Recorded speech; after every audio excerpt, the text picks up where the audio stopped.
Se dan por aprobado por no haber sido objeto de observaciones. La acta de las sesiones 379 a 382 se pone a disposición de los integrantes de la comisión. El señor abogado secretario dará cuenta de los documentos llegados a la comisión. Gracias, señor presidente. Se han recibido para la cuenta de esta sesión los siguientes documentos. Primer oficio de su excelencia el presidente de la República, mediante los cuales hace presente urgencia de discusión inmediata para el despacho de los siguientes proyectos.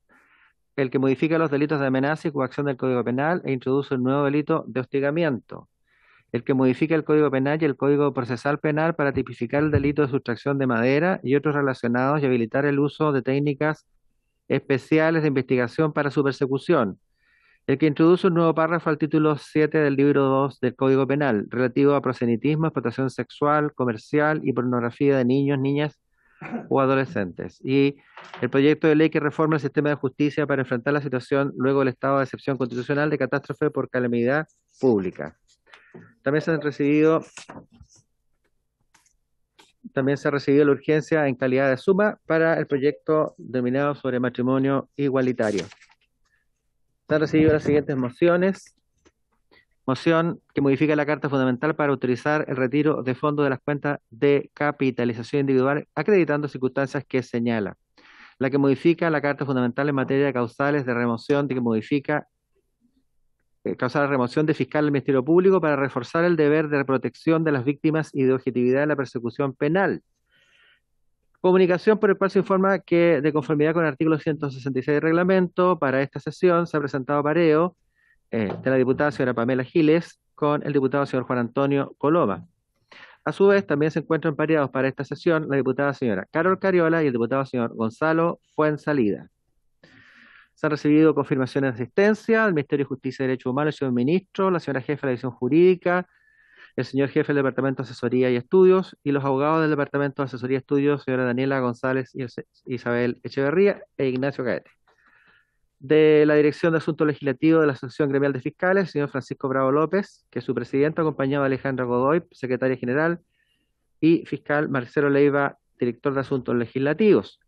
De la Asociación Nacional de Magistrados y Magistradas, la señora María Soledad Piñeiro, y Defensoría Penal Pública, los abogados del Departamento de Estudio y Proyectos, señor Rubén Romero, señor Carlos Verdejo. Del Ministerio Público, el señor Hernán Libedinsky, abogado asesor de la Unidad de Asesoría Jurídica, el señor Andrés Salazar, abogado asesor de la Unidad Especializada de Lavado de Dinero, Delitos Económicos, Medioambientales y Crimen Organizado, la señora Marta Herrera Seguiel, directora de la Unidad Especializada Anticorrupción y Unidad de Asesoría Jurídica, de la Asociación de Juzgados de Policía Local, la señora Carolina Quesada, presidenta, el señor Mirko Bonas Historis, miembro de la Comisión Legislativa, los académicos, señora María Elena Santibáñez, el señor Cristian Maturana. Oficio de la Corte Suprema, por el cual hace llegar informe solicitado por la Comisión respecto a un proyecto que nosotros ya despachamos un tiempo atrás, que es el que sistematiza los delitos económicos y atentados contra el medio ambiente, modifica diversos cuerpos ilegales que tipifican delitos contra el orden socioeconómico y adecua las penas aplicables a todos ellos, que ha hecho llegar no solamente a esta comisión, sino que también al Senado, señor presidente.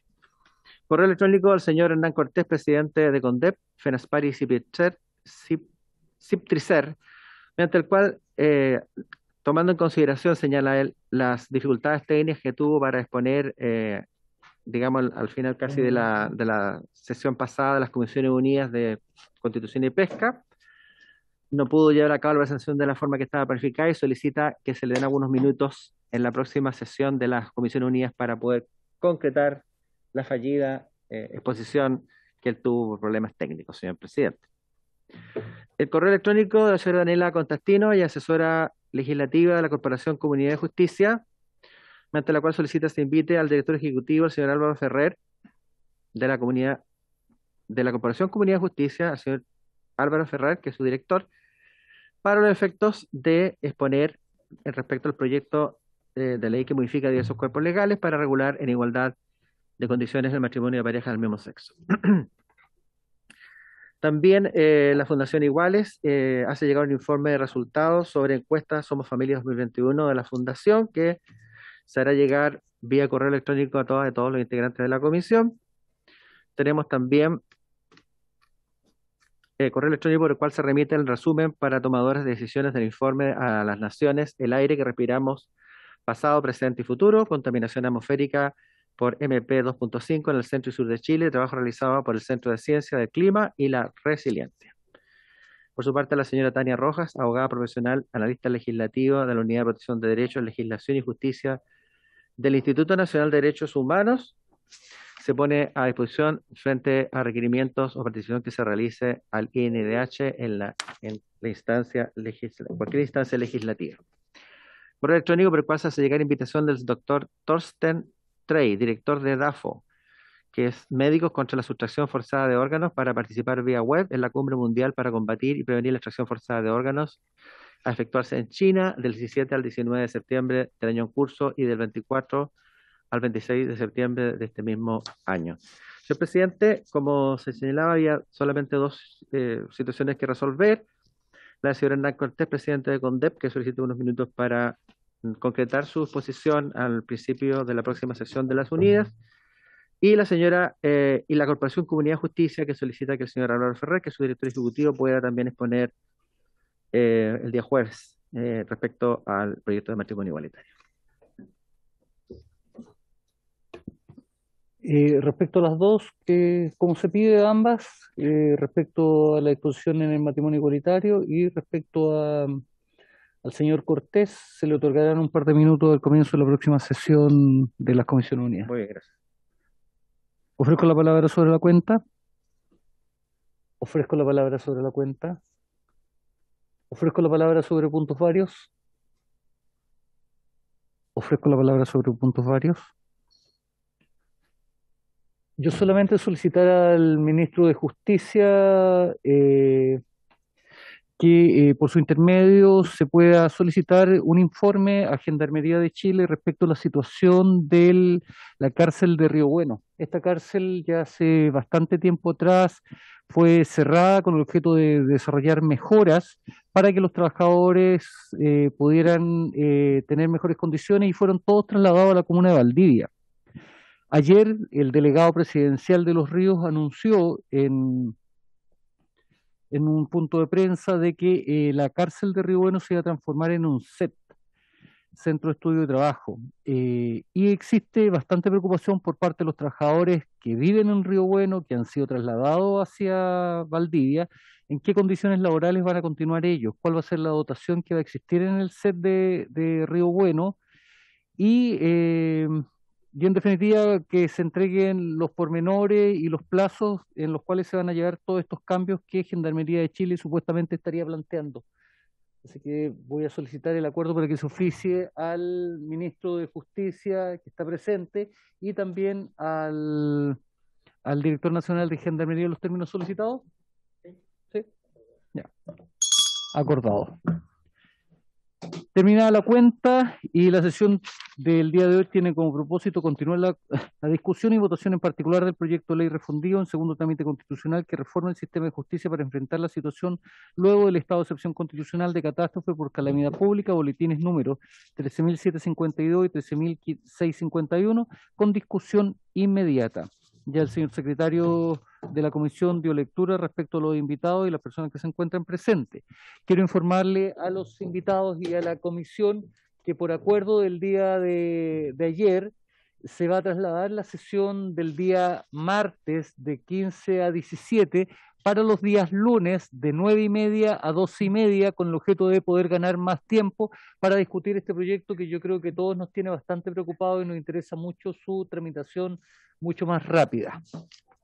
Señor secretario, ¿quedamos en qué artículo? Sí, gracias, señor presidente. En la pasada sesión se terminó de votar los numerales 1 al 15 del artículo primero del proyecto, por lo tanto, correspondería en esta oportunidad comenzar con la discusión-votación del numeral 16, que viene a estar en la página 20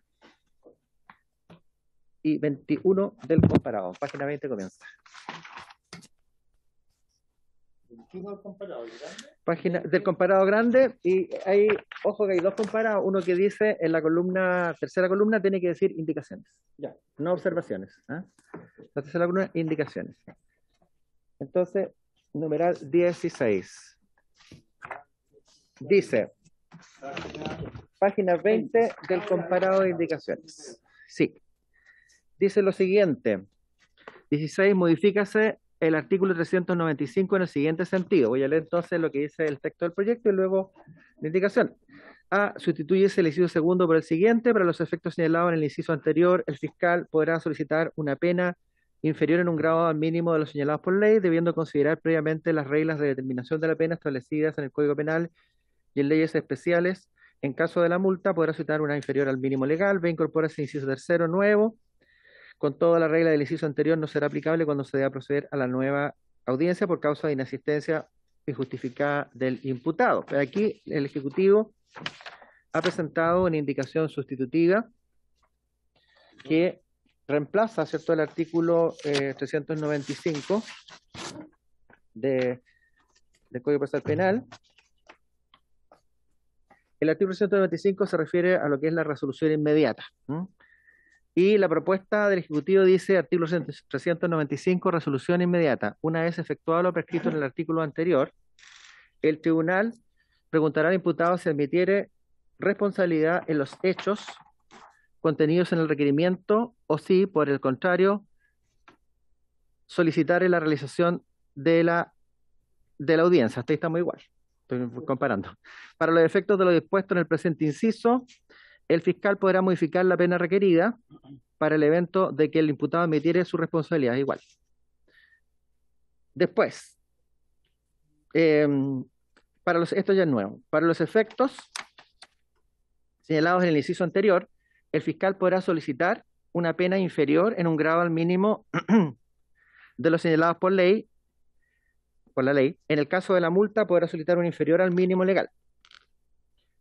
Con todo, la regla del inciso anterior solo será aplicable en la primera audiencia a la que se haya citado al imputado o en la nueva audiencia a la que se le deba citar, cuando su no comparecencia se encuentre debidamente justificada. También esto es nuevo. Si el imputado compareciera a una nueva audiencia por causa de su inasistencia injustificada a la primera audiencia a la que se haya citado, su admisión de responsabilidad podrá ser considerada por el fiscal como suficiente para estimar que concurre la circunstancia atenuante del artículo 11, número 9 del Código Penal, sin perjuicio de las demás reglas que fueran aplicables para la determinación de las penas. Si el imputado admitiere su responsabilidad en el hecho, el tribunal dictará sentencia inmediatamente. En estos casos, el juez no podrá imponer una pena superior a la solicitada en el requerimiento, permitiéndose la incorporación de antecedentes que sirven para la determinación de la pena. Eso, señor presidente, el número 16.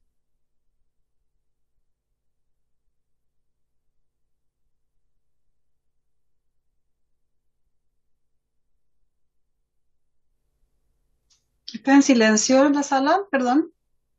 Disculpe, señor ministro de Justicia, le entregamos la palabra para que pueda hacer referencia respecto a la indicación por ustedes presentada y que acaba de leer el secretario. Gracias, presidente. Brevemente, antes de entrar al tema que usted nos plantea, quiero agradecer la disposición de la Comisión de darle un mayor tiempo al análisis de este proyecto. Quiero recordar que la actual ley que suspendió las audiencias o las permitió prorrogar o suspendió las audiencias probatorias termina junto con el estado de catástrofe. Y el estado de catástrofe termina probablemente este 30 de septiembre. Es decir, termina el 30 de septiembre y probablemente no se va a renovar. Y por lo tanto tenemos que avanzar lo más rápidamente posible, o lo contrario tendremos que hacer una ley express, porque si se cae la ley 21.226, entra a regir la plenitud de la actual normativa y todo esto que estamos trabajando quedaría en el aire.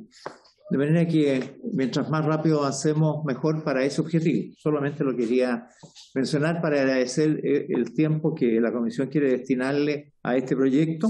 Y respecto a lo de Río Bueno, le responderemos oficio y efectivamente, sí, en principio puedo decirle y confirmarle que el proyecto que Gendarmería tiene para Río Bueno es de convertirla en un centro de educación y trabajo. Pero eso se lo haremos ver tan pronto nos llegue el oficio en conjunto con Gendarmería. Y respecto de este artículo 395, ¿no? Que es de la audiencia preparatoria de los procedimientos simplificados, si le parece, quiero que le ofrezca la palabra al subsecretario Valenzuela para que dé una explicación más completa de lo que se trabajó en la comisión sobre esta materia en la que él coordinó.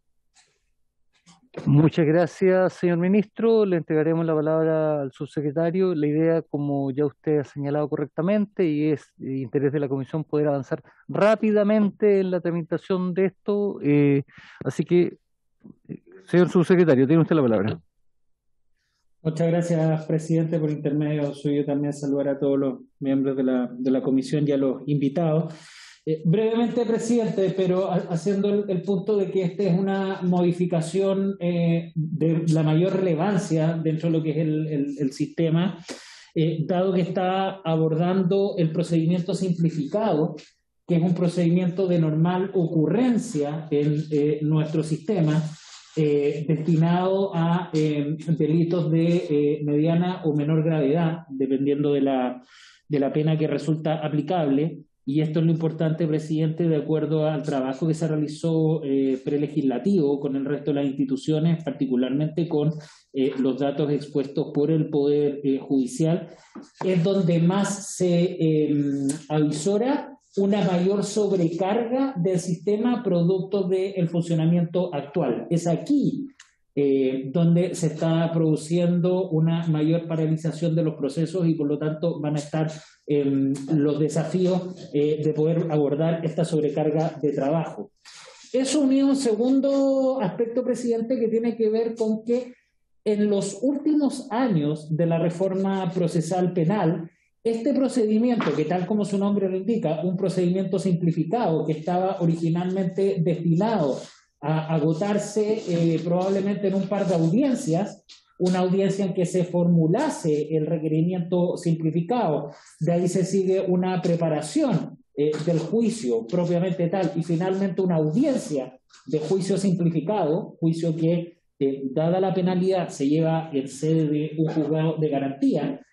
Lo que estaba vislumbrado de llevarse en un par de audiencias, hoy en el sistema claramente eso no ocurre. También se tuvieron a la vista estadísticas que aportó el Ministerio Público sobre este tipo de procedimientos que hoy día conlleva 5 o 6 audiencias en promedio de realización. Y esto además, donde finalmente en muchos de esos casos, la gran mayoría, cabría decir, termina con una posible o aceptación de responsabilidad por parte del imputado, requerido en este caso, o alguna salida distinta a un juicio, había cuenta de que con la postergación de tanta audiencia ya no es viable poder contar con prueba de cargo, por ejemplo con testigo, principalmente para la realización de un juicio. Por lo tanto, acá hay un aspecto central que hay que necesariamente abordar en el sistema, que es volver a reconducir la posibilidad de que los procedimientos simplificados se realicen de una manera más expedita. Dicho eso, que es el diagnóstico que está a la base de esta propuesta, aquí lo que se buscó es reforzar incentivos para aquellos casos cuando corresponda por parte del imputado se acepte responsabilidad en una primera audiencia y evitando entonces la dilación y la postergación en 4 o 5 audiencias más. Y acá básicamente hay un incentivo que está establecido en el inciso segundo de esta propuesta, que hay una indicación que hemos presentado para corregir algunos aspectos formales que nos habían hecho ver tanto la profesora María Elena Santibáñez como la propia Asociación de Magistrados. En el inciso segundo, lo que se establece es la posibilidad de que el Ministerio Público, al momento de formular el requerimiento, pueda solicitar una pena inferior en 1 grado para el requerido en el caso de aceptar responsabilidad o bien, tratándose de la pena de multa, también solicitar un monto inferior al mínimo legal. Pero esto bajo una determinada hipótesis, que es la que se señala en el inciso que viene a continuación, inciso tercero, que es que sea la primera audiencia a la que comparece el requerido. Es decir, lo que se está planteando es que tratándose en la primera citación en la que concurre el requerido, el Ministerio Público puede establecer una pena por debajo del mínimo legal, de una manera de establecer un incentivo para que el requerido finalmente termine aceptando responsabilidad.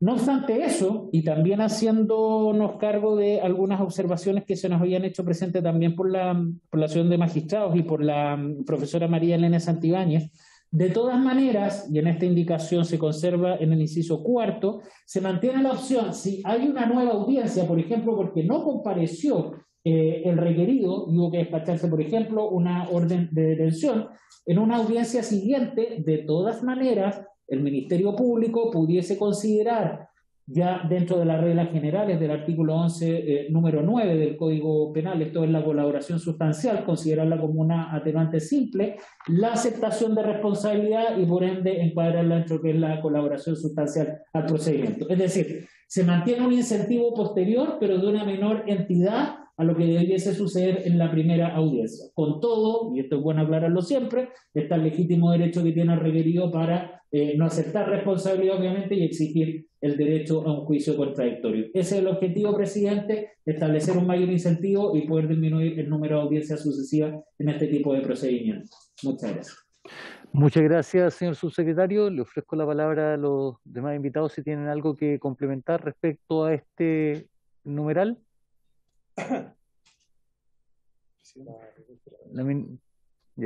María Soledad Piñeiro, tiene usted la palabra. Gracias, señor presidente. Agradezco que el Ministerio de Justicia haya considerado nuestras observaciones, pero todavía me quedan algunas dudas en relación a si la pena que se va a considerar es la pena que se determina por la ley y que se permite desde allí bajar un grado, o es la pena judicialmente determinada, porque para la pena judicialmente determinada no solo se considera esta rebaja posible que está en la ley ahora, sino que también las agravantes y las atenuantes que puedan comparecer en cada caso, y por supuesto ahí la determinación que establece en cada uno de los artículos. Entonces me parece que eso es lo que la norma tiene que aclarar en esta oportunidad. En relación a si va a ser posible o no va a ser posible reconocer o no reconocer la 11 número 9 en todos estos antecedentes, según lo que acaba de exponer el Ministerio de Justicia, es una decisión que debe estar, que obviamente va a estar aquí discutida, pero que entendemos que la institución de este procedimiento con un reconocimiento de responsabilidad que signifique como contrapartida la rebaja de la sanción, si esta no es posible, entonces lo que vamos a provocar es que las personas no se van a ver incentivadas a reconocer su responsabilidad, y estos casos van a pasar a ser juicios, ya sea orales simplificados o orales ante el tribunal oral en lo penal. Entonces, la idea de poder agilizar por esta vía la cantidad de causas se puede transformar en definitiva en un retraso, porque se van a transformar en juicios orales, ya sean simplificados o ante el tribunal oral. Eso, señor presidente, gracias. Muchas gracias, su señoría. Diputado Leonardo Soto. Gracias, presidente. Saludar a todos los invitados e invitadas. Voy a tratar de ser lo más resumido para poder colaborar con lo que usted nos ha pedido, presidente, que apuremos la tramitación para poder alcanzar a despachar la totalidad del proyecto.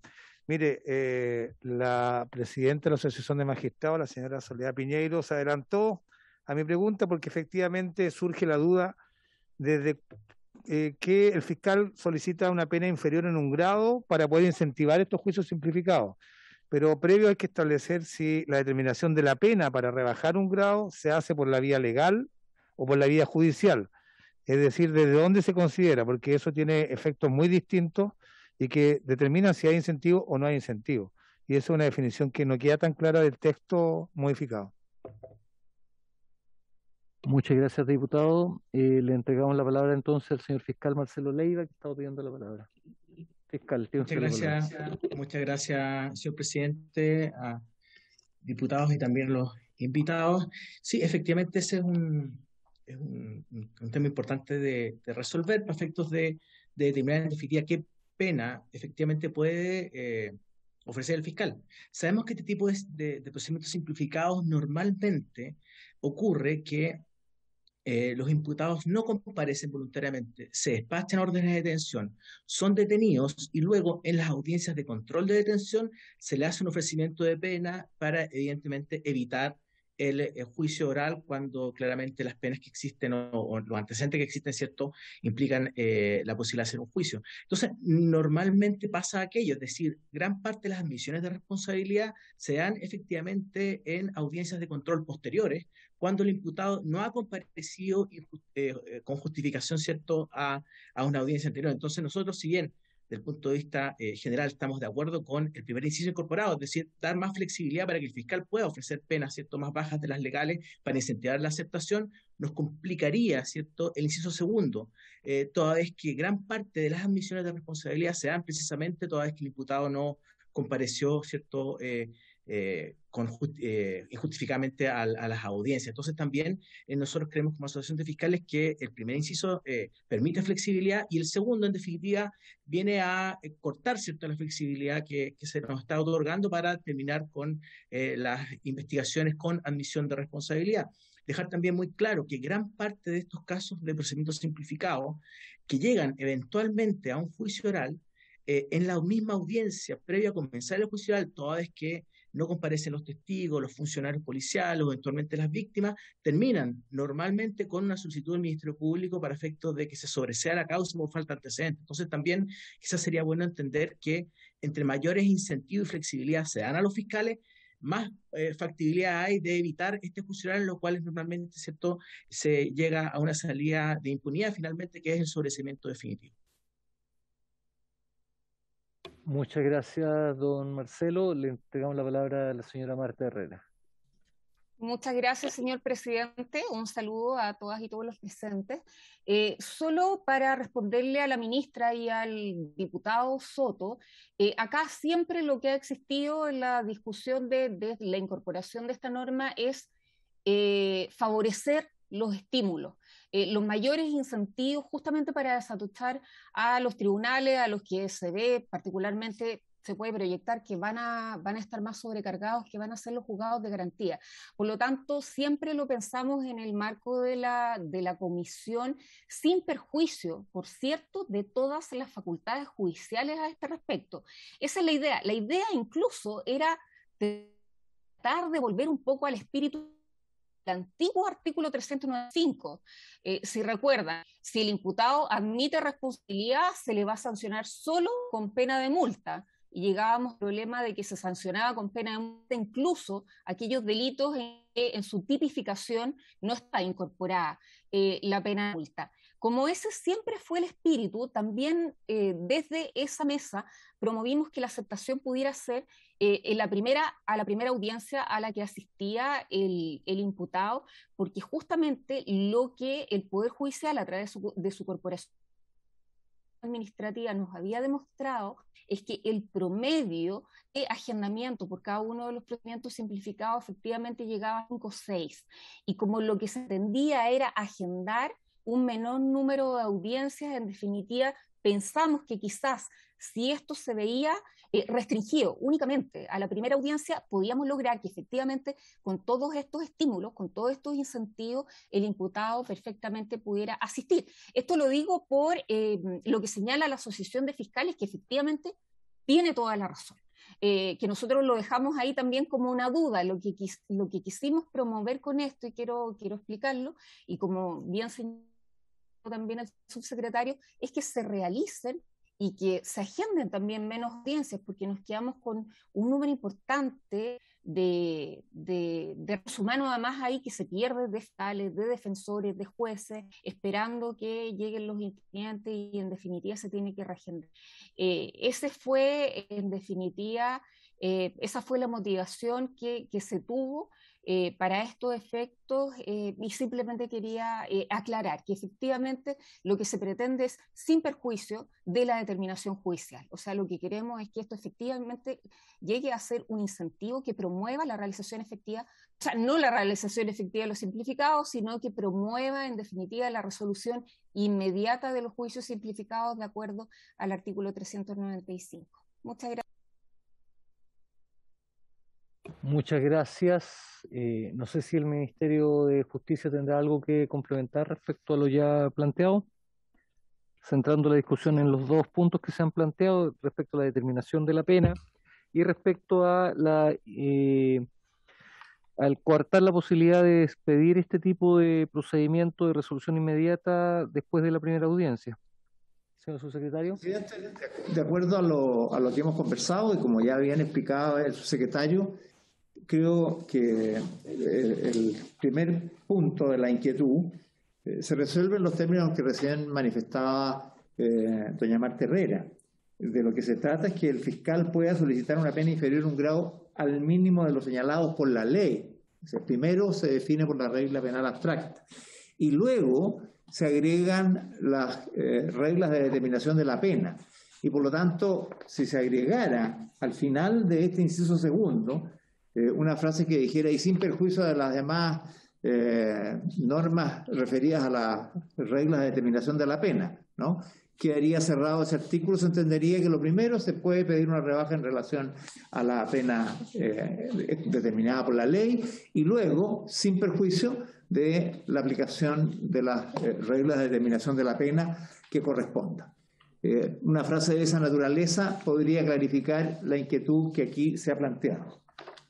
Y lo segundo, presidente, respecto de este incentivo, se entiende que se había solicitado el incentivo aplicable a la primera audiencia en que se haya citado al imputado o si no ha podido asistir en forma justificada en la primera que asista, una vez que esté compareciendo y la explicación haya sido efectivamente, debidamente aceptada. Siempre la iniciativa era esa, tal cual fue requerido por diversas partes, la propia Asociación de Magistrados, la profesora María Elena Santibáñez, en la idea de incentivar que en la primera oportunidad que comparezca el imputado tenga ahí la posibilidad de hacer este reconocimiento y por lo tanto el incentivo para la rebaja a que se ha hecho referencia. Es lo que hemos estimado de acuerdo a lo que ha sido solicitado y por lo tanto en eso creemos que está debidamente reglamentado. Gracias, presidente. Muchas gracias, señor ministro. La profesora María Elena Santibáñez me pide la palabra también. Profesora, tiene usted la palabra. Muchas gracias, señor presidente. Aprovecho de saludarlo a todos y a todas. En relación con lo que acaba de exponer el señor ministro, quisiera señalar que a mí me parece que tal y como está hoy día propuesta la indicación, aparece con bastante claridad, digamos, que la rebaja se tiene que hacer desde la pena abstracto. Y en ese sentido, me atrevo a proponer que no se haga ninguna modificación en cuanto a explicitar que es desde la pena abstracto, tomando en consideración además la congruencia del ordenamiento jurídico y tomando en cuenta que hay muchas disposiciones que ya hablan del mínimo, que la rebaja se haga desde el mínimo de la pena señalada por la ley. Por ejemplo, el artículo 73 del Código Penal y muchos otros atenuantes o agravantes especiales en que ha sido bastante claro, ¿cierto?, para la doctrina en general y la jurisprudencia que cada vez que se habla de la pena en abstracto se hace referencia a esta alusión, al mínimo de las penas señaladas por la ley. Y en ese sentido, después la referencia que se hace al atenuante del 11 número 9, me parece que también queda claro en el fondo que en estos casos siempre se va a conceder ese atenuante, sin perjuicio del juego del resto de las atenuantes. Me parece que incorporar una frase de esa naturaleza que señale que con posterioridad se van a aplicar las atenuantes y agravantes puede más bien provocar problemas en relación con el resto de las disposiciones del ordenamiento jurídico que ya siempre se han entendido de esa manera. Así que eso quería aportar, pensando sobre todo en la congruencia del sistema jurídico penal. Muchas gracias, profesora. ¿En votación, señor secretario? Bien, señor presidente, en votación el numeral 16 del artículo primero. Veamos, don Jorge Alessandri. A favor. A favor, don Jorge Alessandri. Don Luciano Cruzcoque.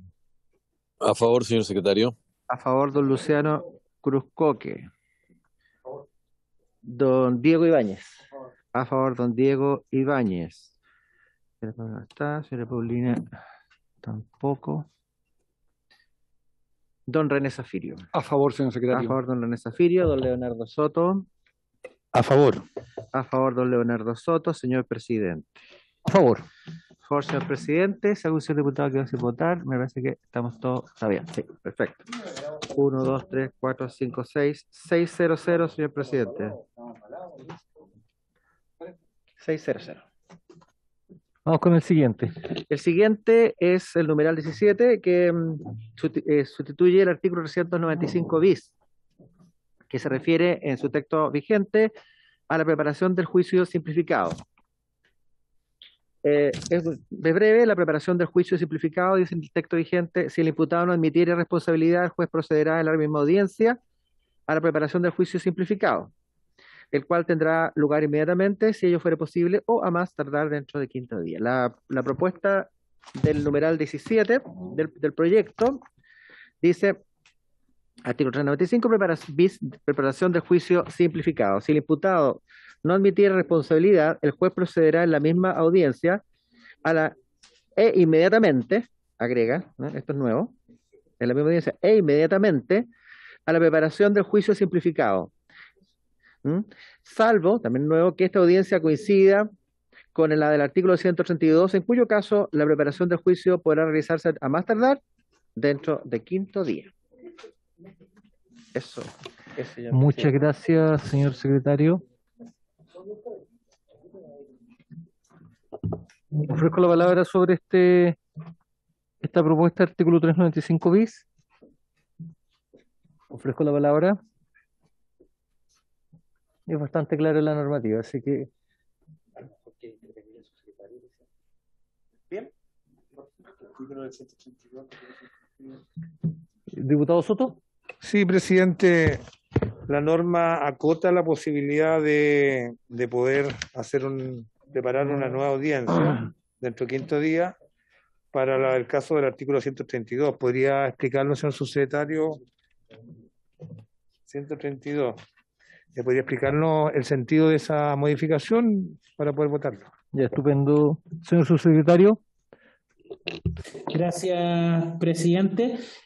Acá lo que hace el artículo es reforzar en un procedimiento simplificado, una vez que el imputado legítimamente decide no admitir responsabilidad y por lo tanto exigir la realización de un juicio contradictorio, la realización de la preparación del juicio simplificado en esa misma audiencia, es decir, poder discutir la admisibilidad de las distintas pruebas. ¿Cuál es la excepción? La excepción es la mención a la audiencia del artículo 132, que es la audiencia de control de detención. Es decir, la regla general es que si no admite responsabilidad un imputado, inmediatamente se va a proceder a la preparación de ese juicio.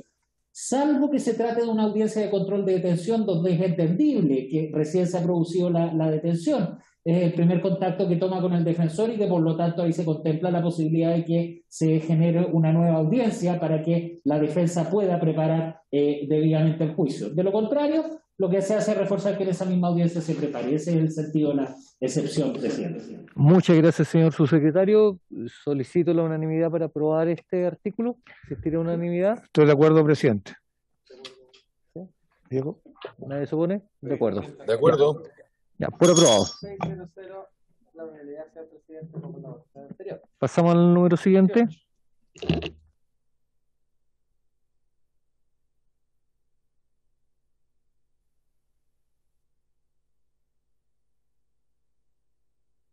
Patricio, ¿estás sin audio? Sí, gracias. Muchas gracias. El numeral 18 sustituye el inciso primero del artículo 396 por los siguientes. Hago presente que el artículo vigente se refiere a lo que es la realización del juicio, simplificado. Artículo 396, dice la propuesta del numeral 18, realización del juicio. El juicio simplificado deberá tener lugar en la misma audiencia en que se proceda con su preparación, si ello fuere posible, o a más tardar dentro del 30º día. El juicio simplificado comenzará dándose lectura al requerimiento del fiscal y a la querella si lo hubiere. Enseguida se oirá a los comparecientes y se recibirá la prueba, tras lo cual se preguntará al imputado si tuviera algo que agregar. Con su nueva declaración o sin ella, el juez pronunciará su decisión de absolución o condena y fijará una nueva audiencia para dentro de los 5 días próximos para dar a conocer el texto escrito de la sentencia. Sin perjuicio de lo anterior, si el vencimiento del plazo para la redacción del fallo coincidiera con un día domingo festivo, el plazo se diferirá hasta el día siguiente que no sea domingo o festivo. Esa es la propuesta del numeral 18. Muchas gracias, señor secretario. Ofrezco la palabra sobre el punto. Ofrezco la palabra sobre el punto.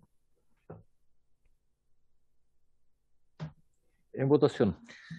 Bien, señor presidente, artículo primero, numeral 18. Don Jorge Alessandri. A favor. Don Luciano Cruz Coque. A favor. Gracias. Don Diego Ibáñez. A favor también. Don René Zafirio. A favor, A señor favor, don secretario. René. Don Leonardo Soto. Hasta preciso instante. Señor presidente. A favor. Señor presidente, 500, numeral 18. Numeral 19. En la página 24 del comparado, agrega en el artículo 407 un inciso segundo nuevo, pasando el actual a ser tercero y así sucesivamente el siguiente tenor. El artículo 407 se refiere a la oportunidad para solicitar el procedimiento abreviado. El inciso primero señala: una vez formalizada la investigación, la tramitación de la causa conforme a las reglas del procedimiento abreviado podrá ser acordada en cualquier etapa del procedimiento hasta la audiencia de preparación del juicio oral. Acá se agrega un inciso segundo nuevo que dice lo siguiente: sin perjuicio de lo señalado en el inciso precedente, podrá solicitarse el procedimiento abreviado aun cuando hubiere finalizado la audiencia de preparación del juicio oral y hasta antes del envío del auto de apertura al tribunal de juicio oral en lo penal. La solicitud se resolverá de conformidad al establecido en el artículo 280 bis. Esa es la propuesta del numeral 19. Muchas gracias, señor secretario. Ofrezco la palabra sobre el punto. Ofrezco la palabra sobre el punto. Aprobado por la misma votación. Perfecto. 500 sería, señor presidente. 0, aprobado y aprobado. De aquí pasamos a la 27. Página 27, al artículo segundo. El artículo segundo del proyecto, que incide en la ley 20.084, que establece un sistema de responsabilidad de los adolescentes por infracciones a la ley penal. El artículo segundo lo que hace es incorporar en el inciso cuarto del artículo 41 de la mencionada ley, que establece un sistema de responsabilidad de los adolescentes por infracción a la ley penal, a continuación de la voz suspensión condicional del procedimiento, la siguiente frase: por un plazo no superior a 6 ni superior a los 12 meses. ¿Cómo queda la norma? Dice: lo dispuesto en este artículo es sin perjuicio de la posibilidad de decretar la suspensión condicional del procedimiento, a lo cual la propuesta del artículo segundo agrega: por un plazo no inferior a 6 ni superior a los 12 meses. Por un término. Eso es la propuesta del artículo segundo, señor presidente. Muchas gracias, señor secretario. Ofrezco la palabra sobre esta materia. Presidente. Sí, señor ministro. Secretario. Sí, presidente, muy breve, solamente acá un acuerdo también en el trabajo prelegislativo, y esta norma también venía recogida en las modificaciones a esta ley a propósito de la creación del nuevo servicio de reinserción social juvenil, que esta comisión también tuvo oportunidad de conocer, donde se llena un vacío que tiene hoy día la ley de responsabilidad penal adolescente, ya que en esta norma hace alusión a la suspensión condicional del procedimiento y por lo tanto se aplican íntegro las reglas que están en el Código Procesal Penal. Sin embargo, esa legislación pensada para los adultos establece los plazos generales que en el caso de la suspensión condicional van de 1 año hasta un máximo de 3 años para decretar la suspensión. Por lo tanto, acá lo que se hace es establecer un periodo de tiempo más breve, justamente en consonancia con el resto de los plazos que se establecen en este sistema de responsabilidad penal especial, y por lo tanto se reducen a 6 meses hasta 12 meses. Esto ha sido en general bastante consensuado por todos y tiene ese sentido de ir acotando los plazos en los procedimientos, presidente.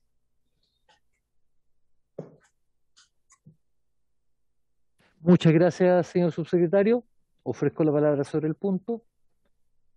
Ofrezco la palabra sobre el punto. Por la misma votación, señor secretario. Sí. Tenemos 400.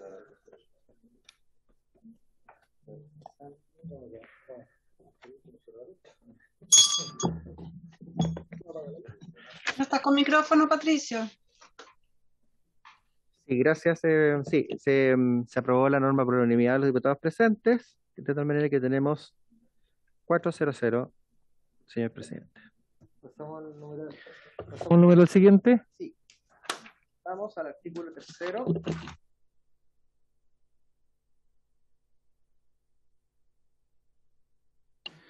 Vamos a la página 28, artículo 3, introduce modificaciones en el Código de Procedimiento Civil. 1. Incorpora un artículo 3 bis nuevo del siguiente tenor. Artículo 3 bis. Es deber de los abogados, de los funcionarios de la Administración de Justicia y de los jueces promover el empleo de métodos autocompositivos de resolución de conflictos, como la conciliación, la mediación y los que en el futuro se regulen. Estos métodos no podrán restringir, sustituir o impedir la garantía de tutela jurisdiccional. Esa es la propuesta numeral 1. Muchas gracias, señor secretario. Señor ministro, ¿algo que complementar con la norma?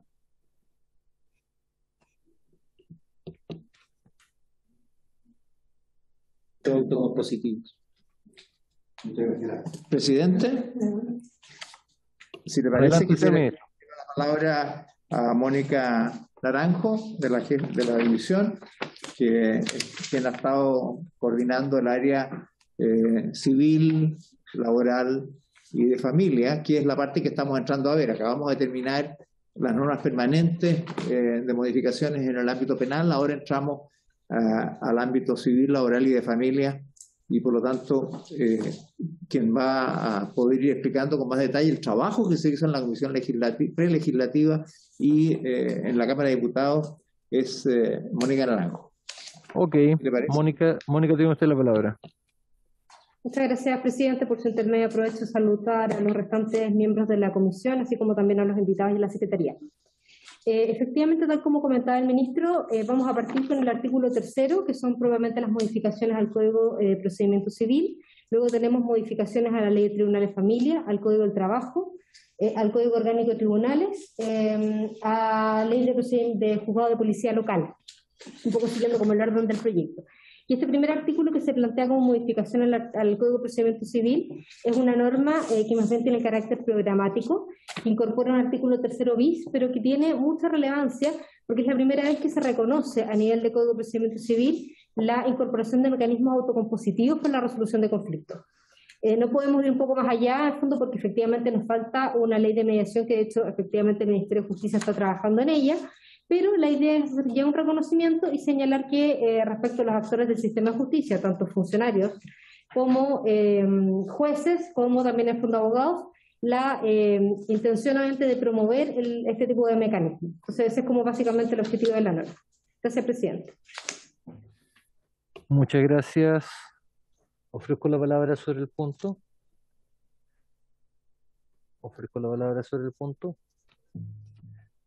Ministra María Soledad Piñeiro, tiene usted la palabra. Gracias, presidente.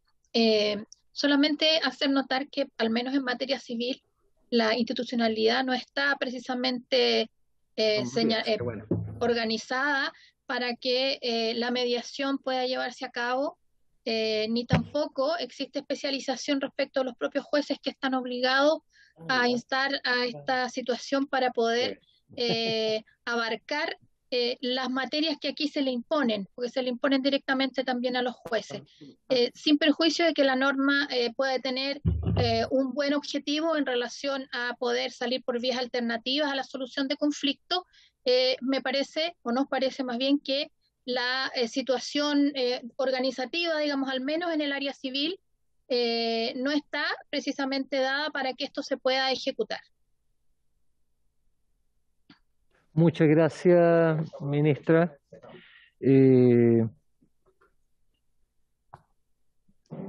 Señor subsecretario, señor ministro,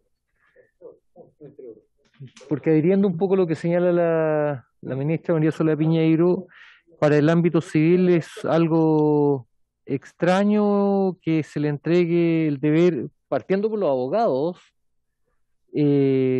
y además los funcionarios de la Administración de Justicia respecto a este tipo de métodos para poder dar fin a un problema jurisdiccional. vendrán normas, me imagino, que van a desarrollar este tema a medida que va avanzando las modificaciones, señor ministro, o solamente una mera declaración.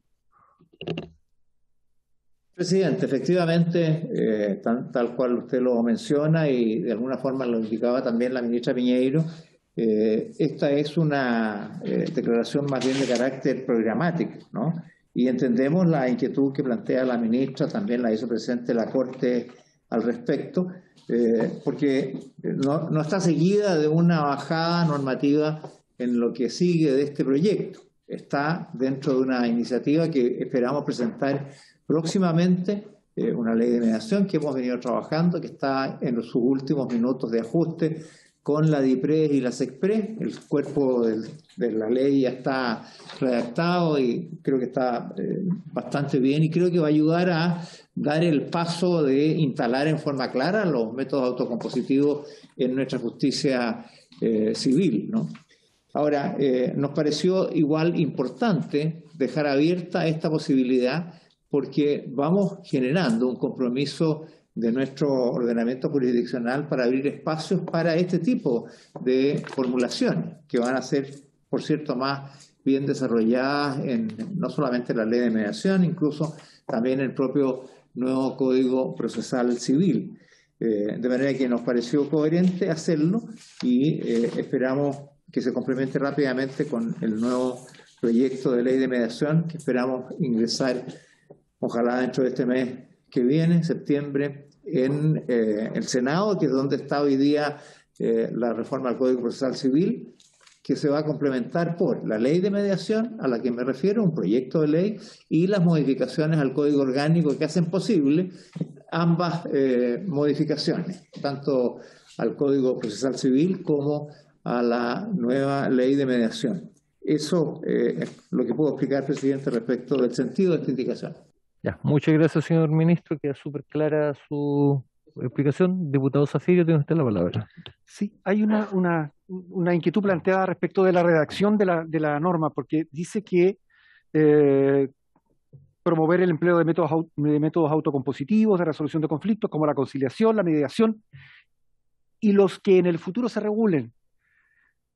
Tengo la impresión que quedaría mejor si dijéramos, después de la mediación, entre otros, que es una expresión mucho más común en nuestra legislación y es más amplia, digamos. Muchas gracias, diputado Zafirio. Si lo tradujera en una indicación sería ideal. Diputado Walker. Gracias, presidente. Tengo entendido que el artículo 3º bis que se propone está dentro de las normas comunes a todo procedimiento, de los principios comunes a todo procedimiento. En ese sentido, quiero valorar el fondo de la propuesta, y es que todo el sistema tienda a la autocomposición y a la resolución de conflictos, a la conciliación, a la mediación y a los métodos alternativos de resolución de conflictos en general. En ese sentido, a mí al menos no me molesta la propuesta que viene del Senado en cuanto a señalar la frase "y los que en el futuro se regulen".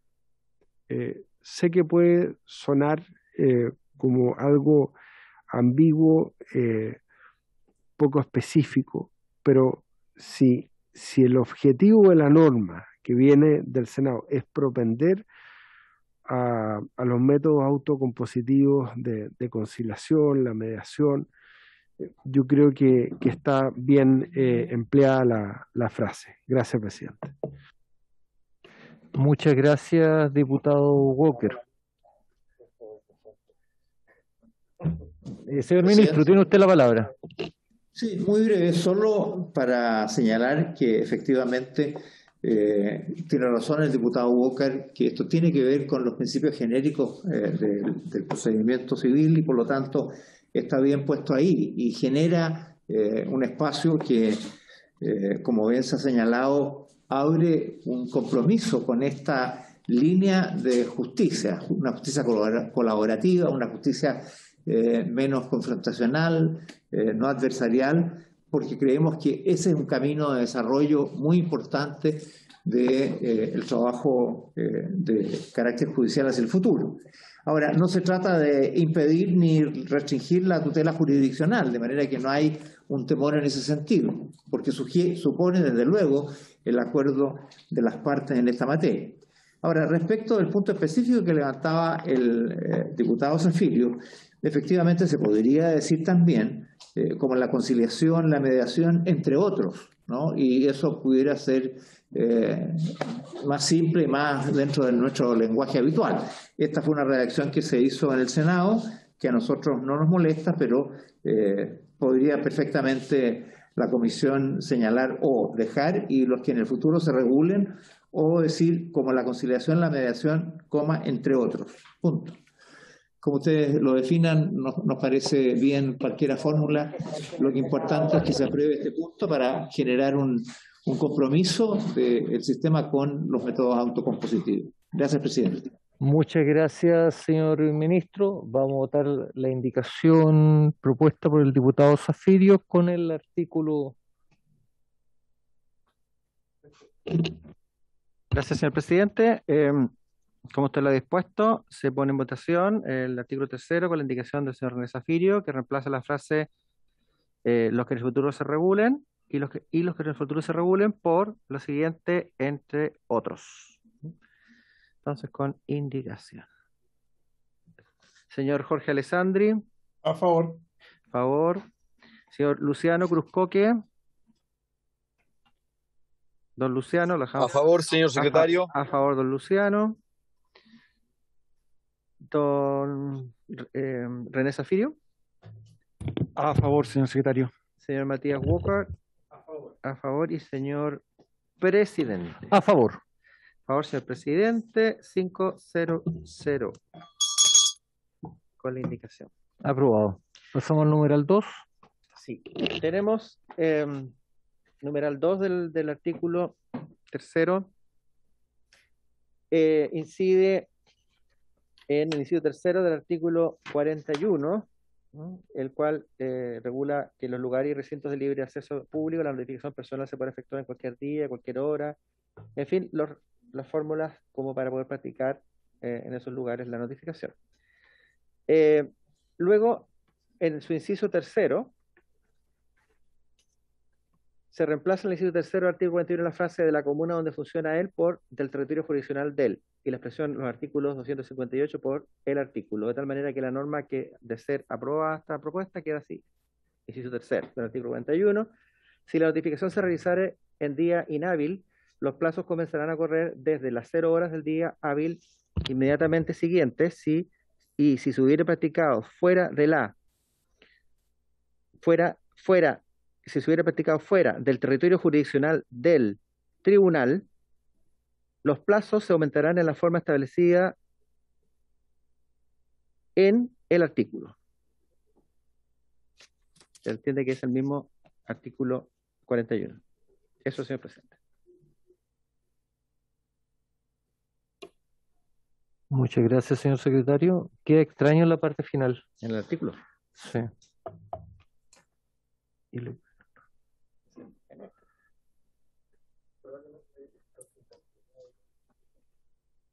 Señor ministro. No, perdón. ¿La aplicación de Mónica Naranjo?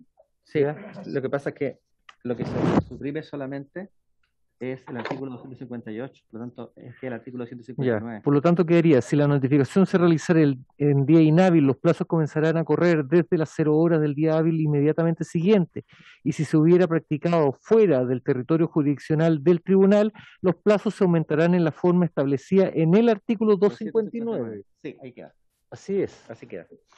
Exacto. Sí. Si quiere una explicación, presidente. Sí. Señor ministro. Mónica Mónica. Naranjo. Señora Naranjo, ¿tiene usted?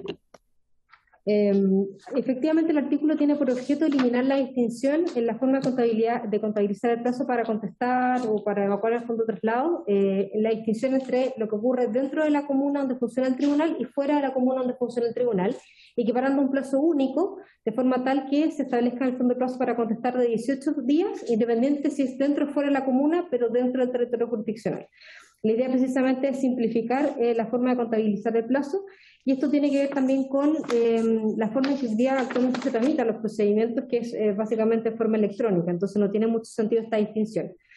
Se mantienen, eso sí, los plazos establecidos en la tabla de emplazamientos que se contempla en el artículo 259. Por lo tanto, se mantienen los plazos y por lo tanto los plazos se amplían cuando la notificación es fuera del territorio jurisdiccional o directamente fuera del territorio nacional. Muchas gracias, señora Mónica Naranjo. Ofrezco la palabra sobre el punto.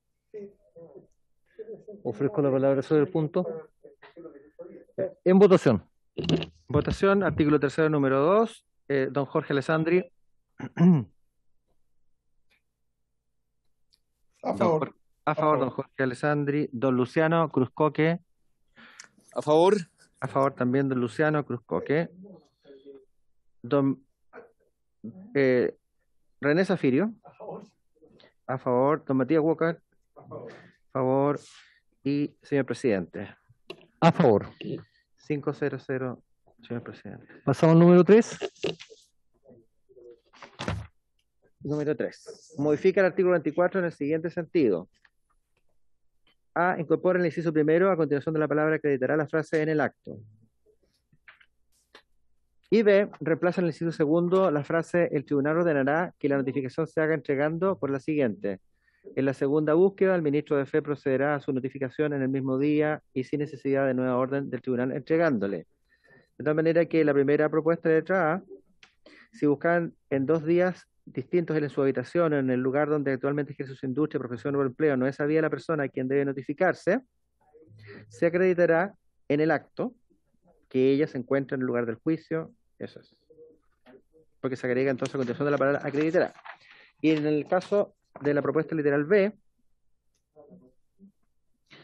queda establecido ambos hechos. En la segunda búsqueda, el ministro de Fe procederá a su notificación en el mismo día y sin necesidad de nueva orden del tribunal, entregándole las copias a que se refiere el artículo 40 a cualquier persona adulta que se encuentre en la morada. Y así continúa la norma. Ofrezco la palabra sobre el punto.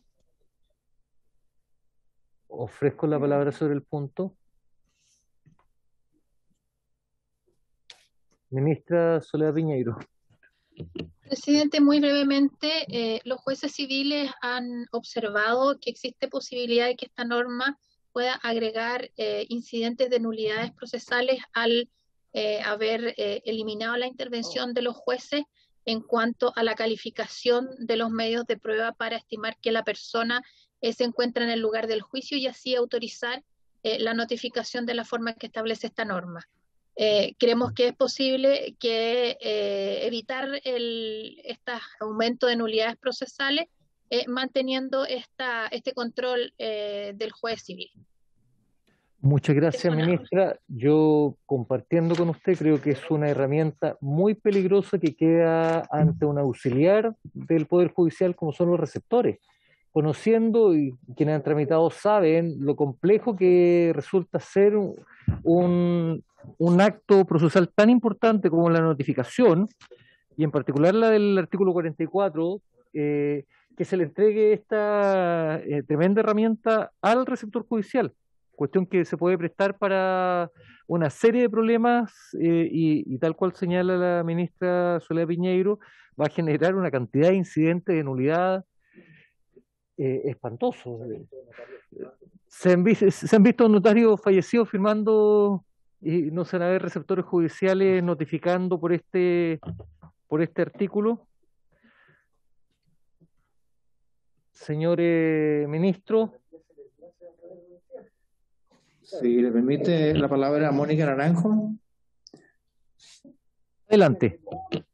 Presidente, bueno, lo primero es señalar que esta norma, si bien no tiene, es novedosa, digamos, en materia civil, es una norma que aplica hoy día en materia de familia y en materia laboral. sin generarse la cantidad de nulidades que se señalan que podrían eventualmente producirse. No obstante, efectivamente se mantiene la posibilidad de que se sienta afectado, obviamente, por no considerarse emplazado, pues por supuesto podrá presentar la incidencia procesal respectiva. En este sentido, presidente, señalar que la Corte Suprema en su primer y segundo informe manifestó su aprobación a esta norma precisamente porque considera que es coherente con uno de los objetivos del proyecto, que es procurar la mayor eficiencia del sistema de justicia. Y por lo tanto lo que se busca en este caso precisamente es evitar la resolución judicial obviamente que se genera, que solamente es una resolución judicial básicamente como de rutina, claro, porque todas las veces en el fondo se genera la búsqueda y automáticamente se genera esta resolución que ordena notificar por el artículo 44. Todo ese es el contenido completo, digamos, de la resolución. Por lo tanto, lo que se busca precisamente es evitar esa resolución tipo, y por lo tanto la notificación se lleva a cabo ya con la segunda búsqueda, pero por supuesto dejando subsistente la posibilidad de solicitar la nulidad procesal para quien se vea afectado por la falta de emplazamiento. Gracias, presidente. Sí. Muchas gracias, señora Naranjo. Sometemos en votación la letra A y B de este artículo inmediatamente. Presidente, una breve señora intervención, si me permite. ¿Sí? Solamente señalar que los notificadores en materia laboral y de familia son funcionarios del tribunal y eventualmente carabineros quienes realizan esas notificaciones. No son receptores como los que la realizan en materia civil. Muchas gracias por la claridad, señora ministra. Usted tiene toda la razón. Además, son receptores que son pagados por la parte demandante al final del día. Por lo tanto, responden muchas veces a quien le paga el honorario. Ya, en votación, señor. Gracias, señor presidente. En votación, el numeral 3 del artículo 3º, literales A y B. Don Jorge Alessandri. A favor. A favor, don Jorge Alessandri. Don Luciano Cruzcoque. A favor, señor secretario. A favor, don Luciano. Don René Zafirio. En contra, señor secretario. En contra, don René Zafirio. Don Matías Walker. A favor, don Matías. Señor presidente. En contra. En contra, señor presidente. Ya, tenemos 3, 2, 0, señor presidente. Aprobado. Aprobado. Vamos al número 4. El número 4 modifica el artículo 48 de esta ley, que se refiere a la sentencia definitiva y las resoluciones que se reciba, aprueba la causa o se ordene la comparecencia personal de las partes, se notificarán por medio de cédulas que contengan la copia íntegra de la resolución y los datos necesarios para su acertada inteligencia. Y se agrega a continuación de lo leído: con todo, estas resoluciones y los datos necesarios para su acertada inteligencia también se podrán notificar por el tribunal al medio de notificación electrónico señalado por las partes, sus abogados patrocinantes y mandatarios judiciales, de conformidad al artículo siguiente, previa solicitud de la parte interesada y sin que se requiera el consentimiento del notificado, de lo cual deberá dejarse constancia en el sistema de tramitación electrónica del Poder Judicial. Luego, en el inciso segundo, que dice: estas cédulas se entregarán por un ministro de fe en el domicilio notificado de la forma establecida en el inciso segundo del artículo 44. Se reemplaza en el inciso segundo la frase "estas cédulas" por "las cédulas a que hace referencia el inciso primero se entregarán por el ministro de fe en el domicilio notificado de la forma establecida". Luego se sustituye el inciso tercero por el siguiente: se pondrá en los autos testimonio de la notificación por cédula con la expresión del día y lugar del nombre, edad, profesión, domicilio de la persona a quien se haga la entrega. El procedimiento que establece este artículo podrá emplearse además en todos los casos que el tribunal expresamente lo ordene. También se dejará testimonio en autos de la notificación efectuada al medio de notificación electrónico señalado por la parte. Esa es la norma. Número 4. Muchas gracias, señor secretario. Señor ministro. Hola, señora Naranjo. Gracias, presidente. Con esta modificación lo que se busca es incorporar la posibilidad de que tanto las sentencias definitivas, las resoluciones que se reciba la causa de prueba, le que ordena la comparecencia personal de las partes, que usualmente se notifican por cédula, puedan ser en fondo notificadas a través del medio electrónico que se señale. Esta indicación del artículo 48 se tiene que ver en conjunto con la del artículo 49, porque el artículo 49 es la que establece la obligación respecto de los mandatarios y los patrocinantes de señalar un medio de notificación electrónico, ya sea cuando presentar la demanda o en su contestación. Por lo tanto, también tiene vinculación ahí con el 254 y el 308 del Código de Procedimiento Civil.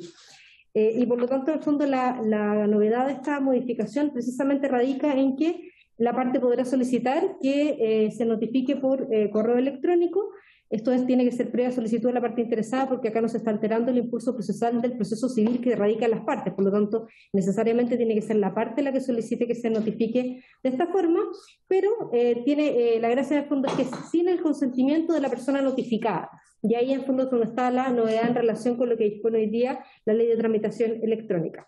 Por lo tanto, en resumen, se trata de generar la posibilidad de notificar mediante una forma electrónica, un correo electrónico, por ejemplo, dado que se va a establecer dicha obligación, obviamente, para el abogado patrocinante como para el mandatario.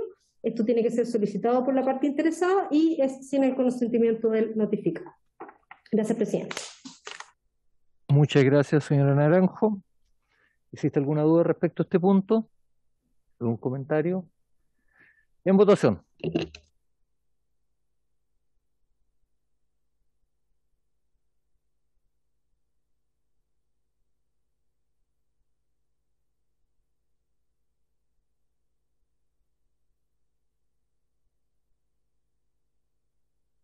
¿Está sin audio, Patricio? En votación, señor presidente, el numeral 4 del artículo 3º, don Jorge Alessandri.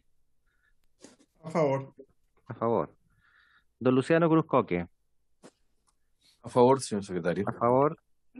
Don René Zafirio. A favor, don René. Señor Matías Walker. Y señor presidente. A favor. A favor, 5-0-0, señor presidente. Numeral 4. Aprobado.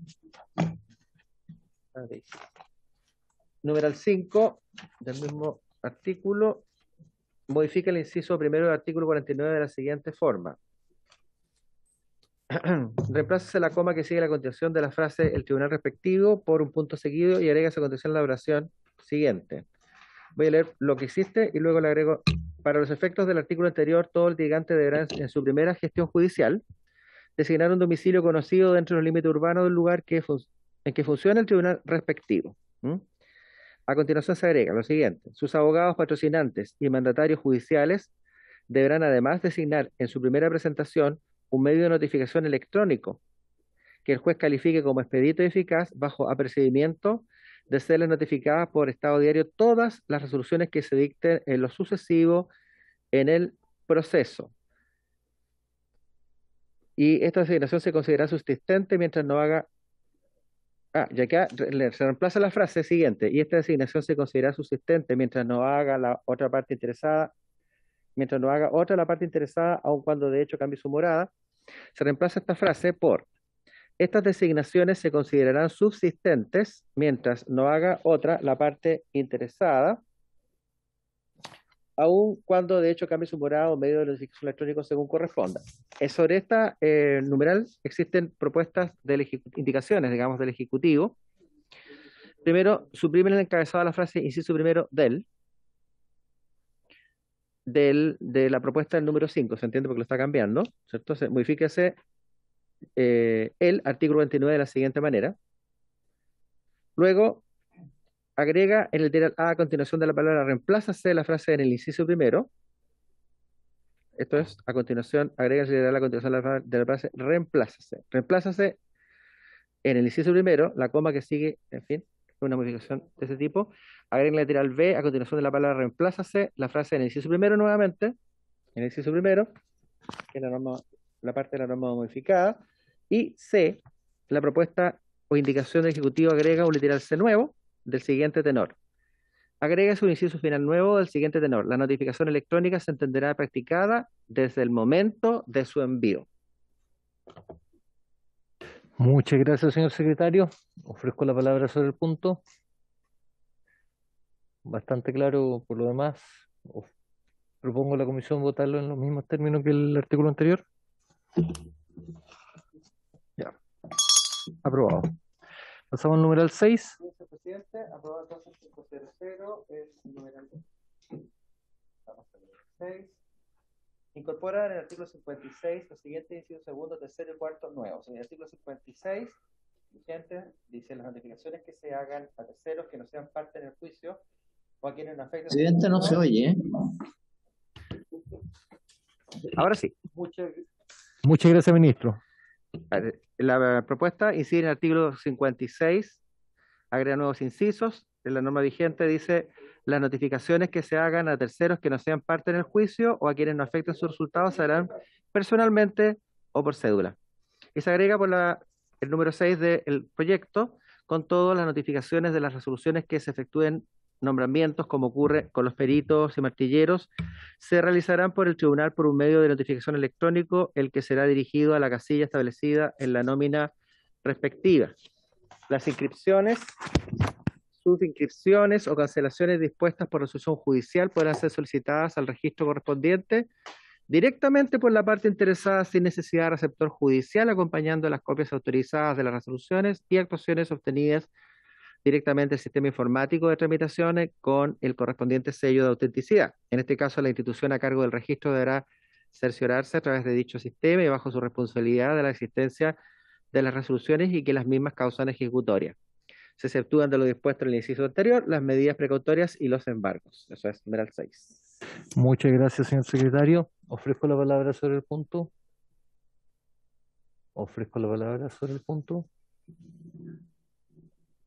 Con la misma votación anterior. Bien, señor presidente, entonces 500, como en el caso anterior, unanimidad. Numeral 7. El presidente incorpora en el libro 1 un título séptimo bis denominado de la comparecencia voluntaria en audiencia por medios remotos. Bueno, a continuación, señor presidente, está muy ligado con el numeral 7. Incorpórase a continuación del epígrafe del título 7 bis nuevo del libro primero un artículo 77 bis nuevo del siguiente tenor. El tribunal podrá autorizar la comparecencia remota por videoconferencia de cualquiera de las partes que así lo soliciten a las audiencias judiciales de su competencia, que se verifiquen presencialmente en el tribunal si cuenta con los medios idóneos para ello y si dicha forma de comparecencia resultara eficaz y no causar indefensión.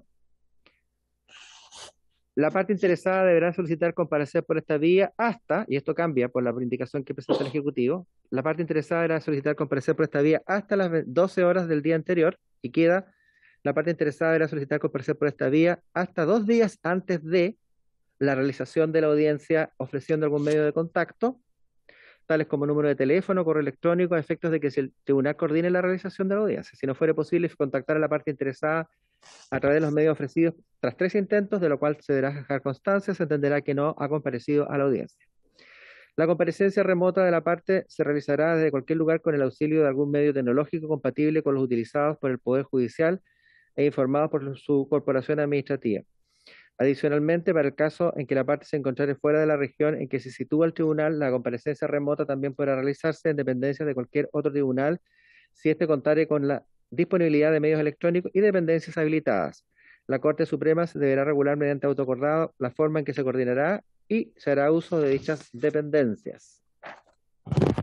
La constatación de la identidad de la parte que comparece de forma remota se deberá efectuar inmediatamente antes del inicio de la audiencia de manera remota ante el ministro de Fe o el funcionario que determine el tribunal respectivo. Y aquí, bueno, dice, remitiendo copia íntegra de su cédula de identidad al medio de notificación electrónico indicado por el tribunal, lo cual se reemplaza por mediante la exhibición de su cédula de identidad o pasaporte, de lo que se dejará registro. Entonces, con todo, sigue el siguiente inciso: la absolución de posiciones, la declaración de testigos y otras actuaciones que el juez determine solo podrán rendirse en independencia del tribunal que conoce la causa o del tribunal exhortado.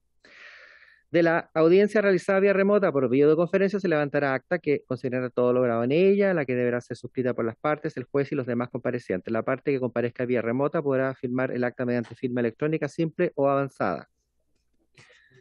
La disponibilidad y correcto funcionamiento de los medios tecnológicos de las partes que comparezcan remotamente en dependencias ajenas al Poder Judicial será de su responsabilidad. Con todo, la parte podrá alegar entorpecimientos si el mal funcionamiento de los medios tecnológicos no fuera atribuible a ella. Y aquí se agrega, en caso de por la indicación del Ejecutivo, en caso de acoger dicho incidente, el tribunal fijará un nuevo día y hora para la continuación de la audiencia, sin que se pierda lo logrado con anterioridad a dicho mal funcionamiento. En la nueva audiencia que se fije, el tribunal velará por la igualdad de las partes en el ejercicio de sus derechos. Finalmente, la norma propuesta dice: lo dispuesto en los incisos anteriores, sin perjuicio de la modalidad de funcionamiento excepcional a través de audiencias remotas por razones de buen servicio judicial, regulado en el artículo 27D del Código Orgánico de Tribunales. Eso, señor presidente. Muchas gracias, señor secretario. Ofrezco la palabra sobre el punto. Señora ministra. Presidente, creo que esta norma puede requerir de alguna explicación. Si le parece hacer la palabra a Mónica Naranjo. Ya, partamos con la señora Mónica Naranjo. Gracias. Gracias, presidente. Lo primero, en el fondo, explicar que lo que efectivamente regula este artículo 77 bis es la comparecencia a través de mecanismos remotos, pero lo que busca básicamente la norma es recoger la experiencia, la buena práctica que se genera durante el periodo de pandemia y hacerla replicable durante un periodo ya más permanente. Por lo tanto, esta norma efectivamente es una norma permanente. Y por lo tanto lo que establece es la posibilidad de comparecer en forma remota cuando sí lo solicita la parte, entendiendo que la regla general sigue siendo la presencialidad, por eso que hay ciertas pruebas, como básicamente lo que constituye la prueba viva, que se tiene que rendir de todas formas de manera presencial en el tribunal. Eso como primera cosa. Lo segundo es que efectivamente este artículo fue objeto de varias mejoras de parte de los senadores, pero también hemos recogido acá observaciones de la Asociación de Magistrados y también desde la Corte Suprema, y que son básicamente las indicaciones que se incorporan en esta oportunidad. La primera de ellas es en relación con el plazo para comparecer en forma remota. En este sentido, la Corte Suprema nos hizo presente que la posibilidad de comparecer la posibilidad de solicitar la comparecencia remota hasta las 12 horas del día anterior a la celebración de la audiencia era muy encima. Básicamente les complicaba en forma temas de agendamiento, y por lo tanto se modifica para que esta solicitud se tenga que generar con 2 días de anticipación. Lo mismo en el caso de la constatación de identidad. Nosotros originalmente en el proyecto señalábamos que la constatación de identidad se hacía mediante la remisión de una copia de la cédula de identidad, y la verdad es que también ahí la Corte Suprema nos dijo que esto efectivamente era un trámite más burocrático y bastaba con la sola exhibición en forma previa a la celebración de la audiencia.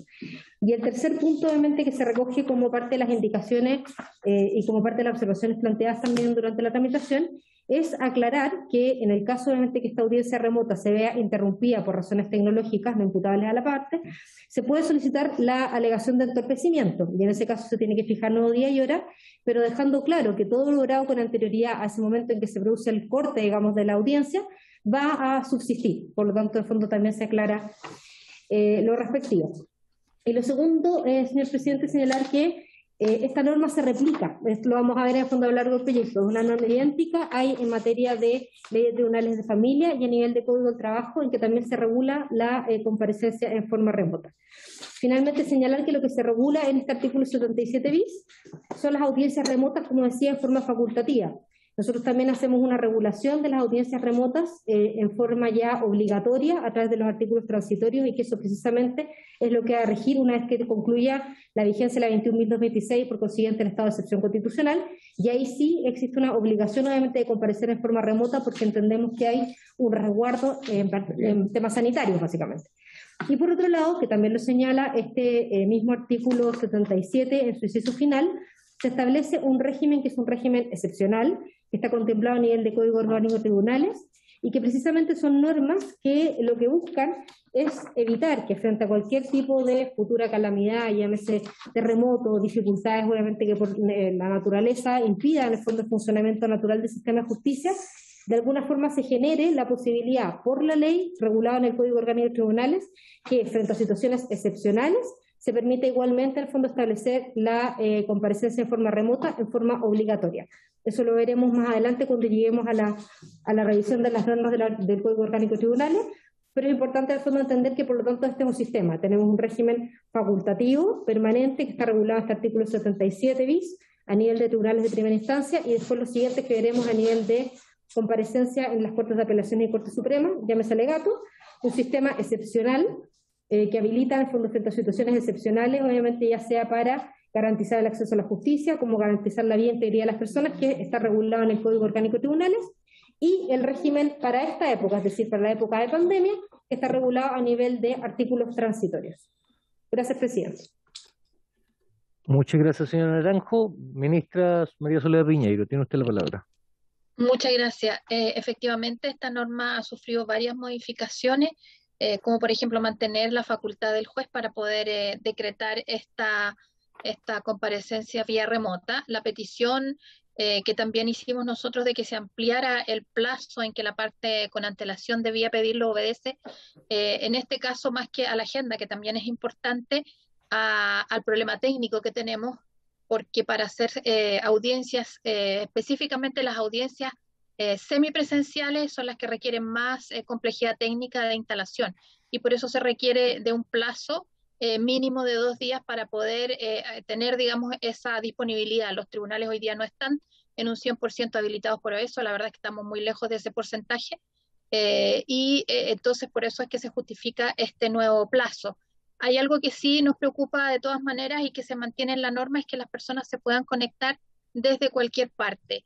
Nosotros habíamos propuesto que esta conexión fuera, si bien sea remota, desde algún otro tribunal, para efectos de verificar efectivamente que quien comparece es la persona que debe comparecer, de acuerdo al ministro de Fe que esté en ese momento constatando su identificación. Estamos hablando de normativa permanente, no es de normativa extraordinaria para efectos de necesariamente la situación, como se señaló, de un terremoto, sino que esta es una normativa que se va a aplicar en cualquier momento, bajo cualquier circunstancia y con una normalidad que no necesariamente se va a tratar de la existencia o de un terremoto o de cualquier otra embate, digamos, de la naturaleza. Por lo tanto, creemos que es posible incluir en esta norma la posibilidad de que las personas comparezcan no desde cualquier lugar, sino que desde algún otro tribunal, lo que también evitaría algunas nulidades posteriores.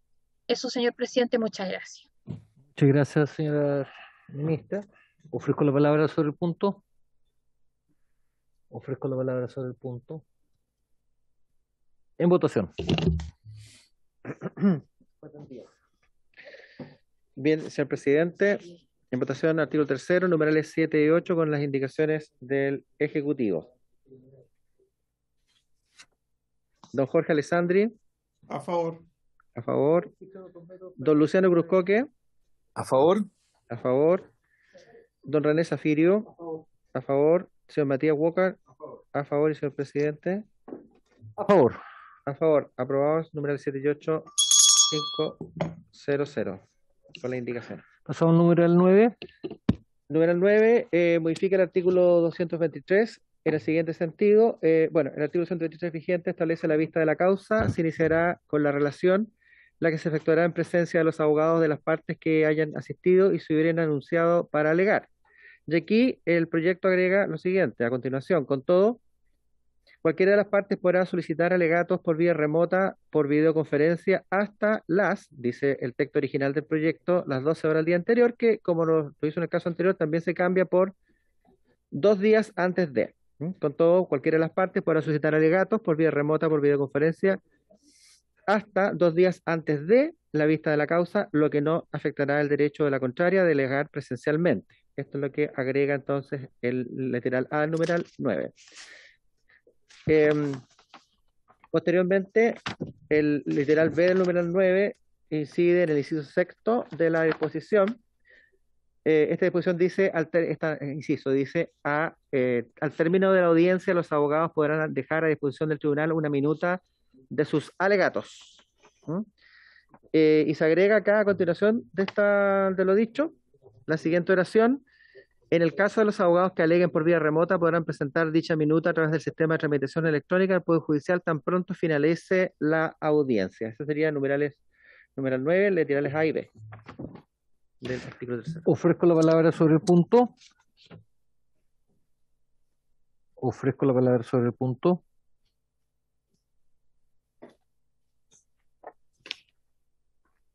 ¿En votación?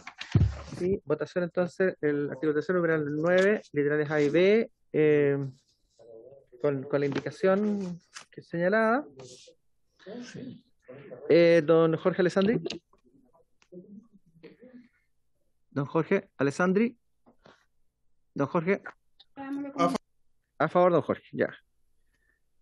Don Jorge, a favor. Don Luciano Cruzcoque. A favor, señor secretario. A favor, don Luciano. Don René Zafirio. A favor, don René. Don Matías Walker.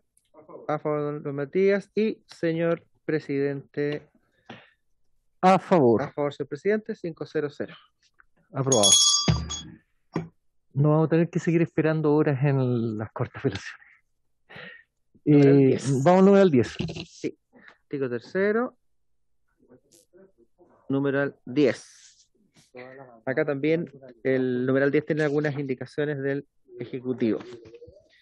El numeral 10 agrega un artículo 223 bis nuevo del siguiente tenor. En los casos en que se decreten alegatos vía remota por videoconferencia, los abogados deberán anunciar sus alegatos indicando el tiempo estimado de duración y los medios necesarios para su contacto oportuno, tales como número de teléfono o correo electrónico. Continúa diciendo, los abogados podrán alegar desde cualquier lugar con auxilio de algún medio tecnológico compatible con los utilizados por el Poder Judicial e informados por su corporación administrativa. Adicionalmente, para el caso en que se encontrara en una región distinta a la de la corte respectiva, la comparecencia remota también podrá realizarse en un edificio de una corte de apelaciones o de cualquier otro tribunal que contare con disponibilidad de medios electrónicos y dependencias habilitadas. En estos casos, sigue la norma, la constatación de la identidad de los abogados se hará inmediatamente antes del inicio de la audiencia ante el ministro de Fe de la Corte o ante el funcionario que ésta designe. Señalando algo que va a cambiar, yo lo repetiré, lo siguiente, remitiendo copia íntegra de su cédula de identidad al medio de notificación electrónico habilitado para tal efecto en cada corte y quedará registro de ella. Esto cambia por lo siguiente, mediante la exhibición de su cédula de identidad o pasaporte de lo que se dejará registro. Si no fuere posible contactar a los abogados que hayan solicitado alegatos vía remota a través de los medios ofrecidos tras 3 intentos, de lo cual se dejará constancia, se entenderá que no han comparecido a la audiencia. La disponibilidad y correcto funcionamiento de los medios tecnológicos de las partes que comparezcan remotamente en dependencias ajenas al Poder Judicial será de su responsabilidad, con toda la parte por alegar entorpecimiento si el mal funcionamiento de los medios tecnológicos no fuere atribuible a ella. Aquí se agrega lo siguiente por la indicación del Ejecutivo: en caso de acoger dicho incidente, la Corte fijará un nuevo día y hora para la continuación de la vista de la causa. Finalmente, la norma termina señalando, la Corte Suprema regulará mediante auto acordado la forma en que se coordinará y se hará uso de las dependencias a que hace referencia el inciso segundo. Eso, señor presidente, el numeral 10, artículo 3, con la indicación del Ejecutivo. Muchas gracias, señor secretario.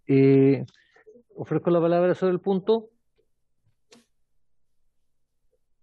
Ofrezco la palabra sobre el punto. Por la misma votación anterior. Entonces, 500, señor presidente, numeral 10. Pasamos al numeral 11. Señalada. Numeral 11, artículo 3, numeral 3, numeral 11.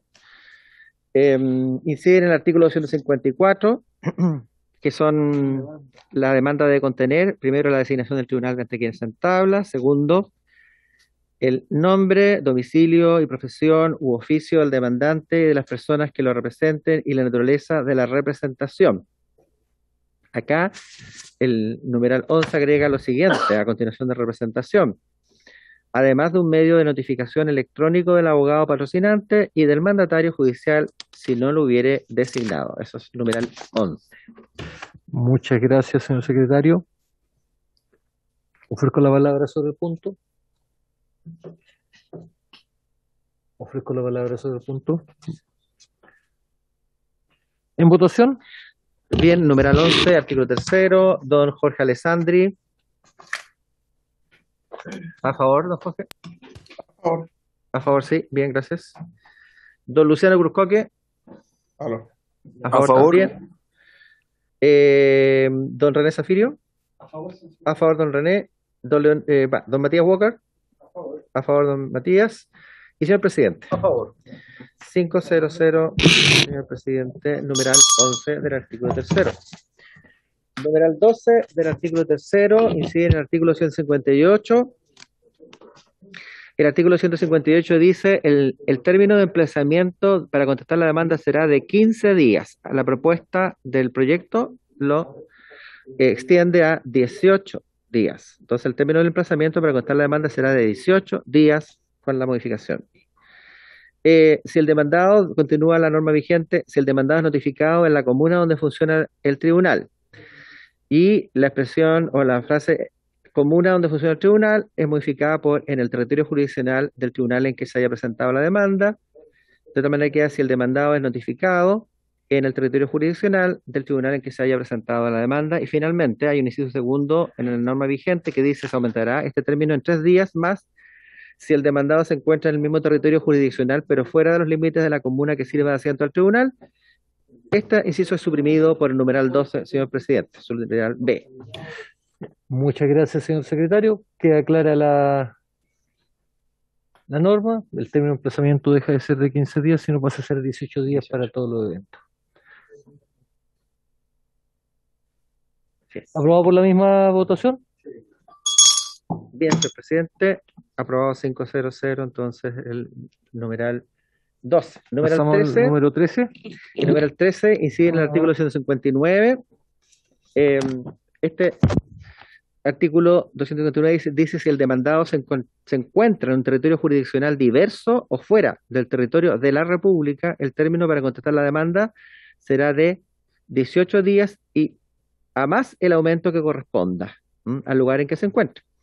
Acá se reemplaza será 18 días y a más el aumento que corresponda por se aumentará de conformidad, ¿no? De tal manera que queda el término para contestar la demanda se aumentará de conformidad al lugar en que se encuentra. 259. Sí, bastante clara la 13. norma. Por la misma votación. También, señor presidente, 500. Numeral 14. Aprobación. Numeral 14. Incide en el artículo 309 que dice la contestación a la demanda debe contener primero la designación del tribunal ante quien se presente y segundo el nombre, domicilio, profesión u oficio del demandado. Acá se agrega por parte del numeral 14 además lo siguiente: y un medio de notificación electrónico del abogado patrocinante y del mandatario judicial. 300. Número 13. Muchas gracias, señor secretario. Esto en concordancia a la modificación del 254 y ahora respecto a la contestación. ¿Aprobado por la misma votación? 500 también, señor presidente. Pasamos al número 15. Incide en el artículo 417. Este dice el perito que acepte el cargo deberá declararlo así, jurando desempeñarlo con fidelidad. A continuación dice el inciso segundo de esta declaración que habrá de hacerse verbalmente o por escrito en el acto de la notificación o dentro de los 3 días siguientes o dentro de los 3 días inmediatos se dejará testimonio en auto. Se reemplaza este inciso segundo por lo siguiente: de esta declaración que habrá de hacerse por escrito dentro de los 3 días siguientes a la notificación, presencialmente o vía remota por videoconferencia ante un ministro de fe del tribunal, se dejará testimonio en los autos a través del sistema de tramitación electrónica del Poder Judicial.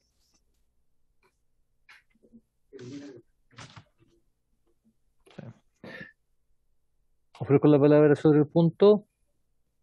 Ofrezco la palabra por la misma votación. Señor presidente, aprobado 500 el numeral 15. Pasamos al 16. 16. Incide en el artículo 435 del Código, sustituye este artículo 435, el cual dice, es breve, digamos, si en caso de no tener el acreedor título ejecutivo quiere preparar la ejecución por el reconocimiento de la firma o por la confesión de la deuda, podrá pedir que se cite al deudor a la presencia judicial a fin de que practique la que corresponda de estas diligencias. Y si el citado no comparece o solo da respuesta evasiva, se dará por reconocida la firma o por confesada la deuda. Lo sustituye por lo siguiente: si en caso de tener el acreedor título ejecutivo quiere preparar la ejecución por el reconocimiento de firma o por la confesión de la deuda, podrá pedir que se cite al deudor a una audiencia dentro de 5º día contado de la fecha de la última notificación con el fin de que practique estas diligencias. La obligación deberá consistir en una cantidad de dinero líquida o liquidable mediante una simple operación aritmética, encontrarse vencida, ser actualmente exigible y constar en un antecedente escrito. A su vez, la acción no podrá estar prescrita. El juez de oficio no dará curso a la solicitud cuando no concurran los requisitos previstos en el inciso Segundo, si el citado no comparece a la audiencia sin razón que lo justifique o solo da respuestas evasivas, se dará por reconocida la firma o por confesada la deuda. Numeral 16. Ofrezco la palabra sobre el punto. Ofrezco la palabra sobre el punto.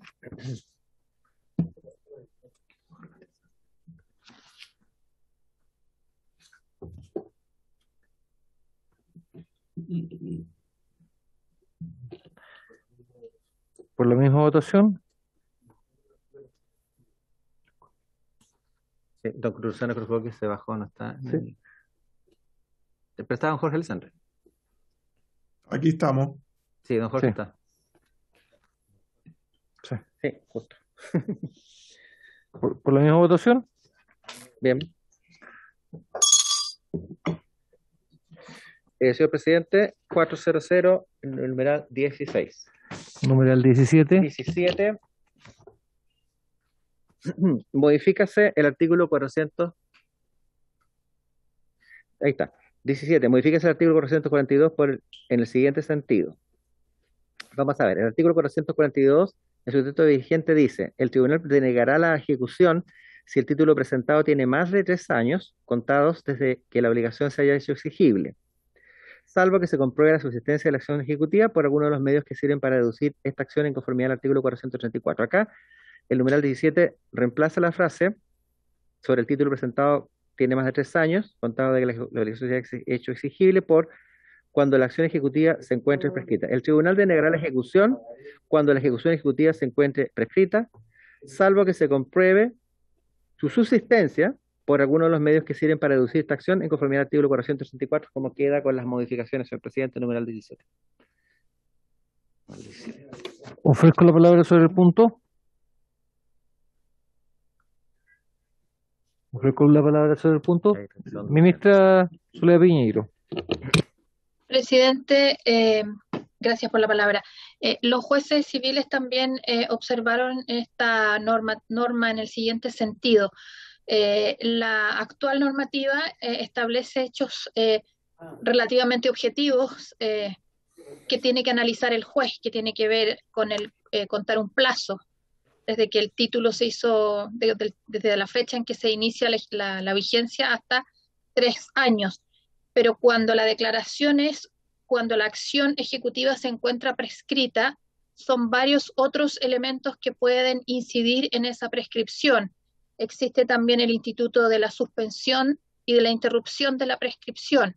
Por lo tanto, pareciera que fuera más seguro que si el juez tiene que hacer este análisis previo, porque el tribunal denegará la ejecución, es decir, es al inicio del procedimiento, se haga en base a hechos más objetivos, como es el conteo del plazo que establece hoy día la normativa, y no a una declaración de prescripción que pudiera estar alterada por una serie de sucesos que la propia ley contempla. Eso, señor presidente. Muchas gracias, ministra. Ofrezco la palabra sobre el punto. Ofrezco la palabra sobre el punto. Señor ministro, tiene usted la palabra.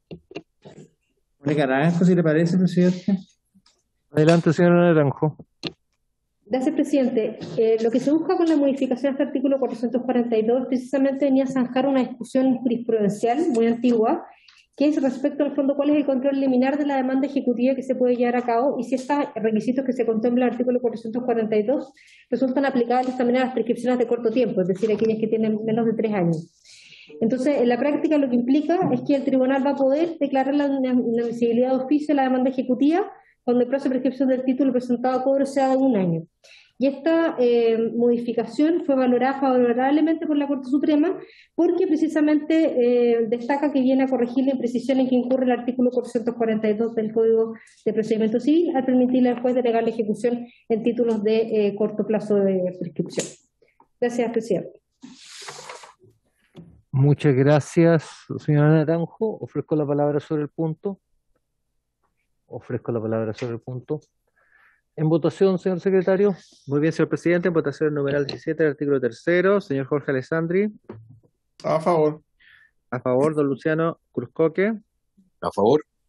A favor, don René Zafirio. A favor, don Matías Walker.